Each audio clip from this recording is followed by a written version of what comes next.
আসসালামু আলাইকুম। যে যেখান থেকে দেখছো আশা করি সবাই ভালো আছো। আমাদের অনুশীলনী 9.2 এর 17 নম্বর অঙ্কটি তোমরা হোয়াইট বোর্ডে দেখতে পাচ্ছ। tan 2a is equal to 2 tan a by 1 minus tan square a যদি a equal to 30 ডিগ্রি হয় তাহলে এটা বাম পক্ষ, এটা হচ্ছে ডান পক্ষ। এই বাম পক্ষের মানটা যদি ডান পক্ষের সমান হয় তাহলে আমাদের অঙ্কটা প্রমাণ হয়ে যাবে। আমরা এটা বাম পক্ষ আর এটা হচ্ছে ডান পক্ষ। আমরা বাম পক্ষ ধরে করব। দেখো left hand side, tan 2a। তার আগে আমরা এটা এখানে লিখে রাখি যে দেওয়া আছে given that a equal to 30 degree, এটা আমাদের দেওয়া আছে। তাহলে লেফট হ্যান্ড সাইড হচ্ছে tan 2a, তাহলে tan 2 into 30 degree, a equal to 30 degree, এর মান বসাইছি। তাহলে tan 60 degree.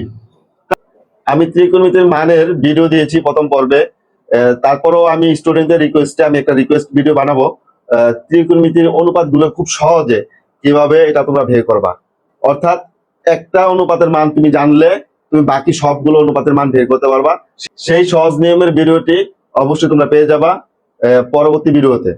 Right hand side 2 tan a by 1 minus tan square a। তাহলে 2 লিখলাম।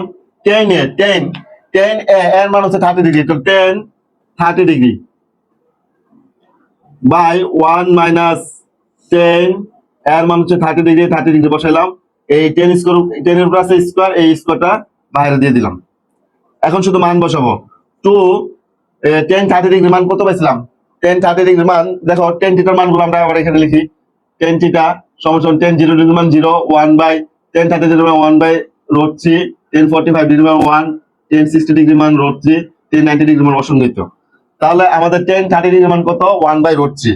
তাহলে tan 30 ডিগ্রি জায়গাতে লিখবো ইনটু 1 বাই √3 বাই এই 1 এ মাইনাস লিখলাম। এই tan 30 ডিগ্রি মান হচ্ছে 1 বাই √3, এটার উপর আছে স্কয়ার, দিয়ে দিলাম হোল স্কয়ার। যেহেতু এখানে জায়গা নেই আমরা এদিক দিয়ে লিখছি।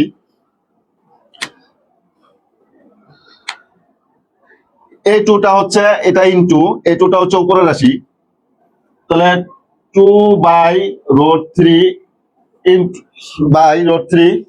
এ 1 লিখলাম মাইনাস এই স্কয়ারটা একবার 1 এর উপর পড়বে, এই স্কয়ারটা একবার √3 এর উপর পড়বে। এই স্কয়ারটা 1 এর উপর পড়লে 1, আর যদি এই স্কয়ারটা √3 এর উপর পড়ে তাহলে স্কয়ার আর √ওভার কাটা যায়, থাকতেছে কি 3। তাহলে 2 বাই √3 বাই, এখন এই জায়গাটা কাজ করব শুধু এই এতটুকু জায়গার মধ্যে। এই 1 এর নিচে মনে মনে 1 আছে, এই 1 আর 3 যদি লসাগু করি 3। এই 1 এর নিচে যে মনে মনে 1 আছে, এই 1 দিয়ে এটাকে আমরা ভাগ করব। 1 দিয়ে যদি 3 কে ভাগ করে 3, আর 3 দিয়ে যদি উপরে 1টাকে আমরা গুণ করে দিই 3 কে 3। এই যে মাইনাস চিহ্ন, এই মাইনাস চিহ্ন দিয়ে দিলাম। এখন এই 3 দিয়ে এই 3 কে ভাগ করব। 3 দিয়ে যদি 3 কে ভাগ করে 1 দিয়ে উপরে 1 কে গুণ করলে 1 ওকে 1। তাহলে 2 বাই √3 বাই এই 3 থেকে 1 চলে গেলে থাকতেছে 2, নিচে আছে 3, বা এটা হচ্ছে আমাদের ভাগের রাশি। এই ভাগের রাশিটা যদি গুণ হয়ে যায় তাহলে নিচের রাশিটা কি হয়ে যাবে? উল্টে যাবে।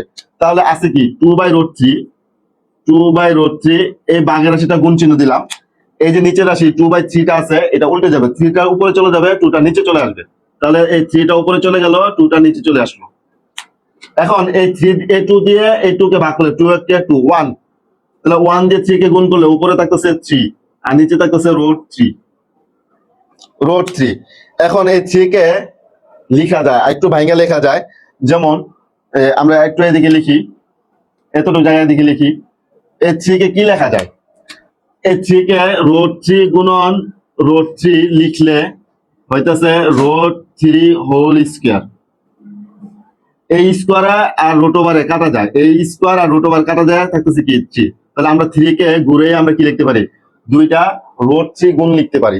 তাহলে এই 3 কে আমরা এই √3 গুণন √3 লিখতে পারি। তাহলে এই 3 পরিবর্তে আমরা লিখতে পারি রো 3 গুণন রো 3, আর নিচে আছে রো 3। এই রো 3 কাটা থাকতেছে কি শুধু রো 3।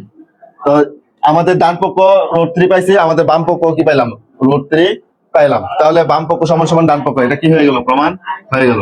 তাহলে আমরা লিখতে পারি যে লেফট হ্যান্ড সাইড সমান সমান রাইট হ্যান্ড সাইড। প্রুভড। আশা করি সবাই বুঝতে পেরেছ। আর ত্রিকোণমিতির অনুপাতের মানগুলো খুব সহজে কিভাবে বের করা যায় আমরা আরেকটা ভিডিওর পরে আমরা অবশ্যই ভিডিওটা দিব।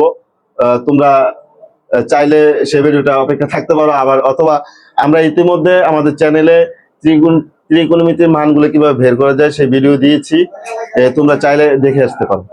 তো সবাই ভালো থাকো, সুস্থ থাকো, আল্লাহ হাফেজ।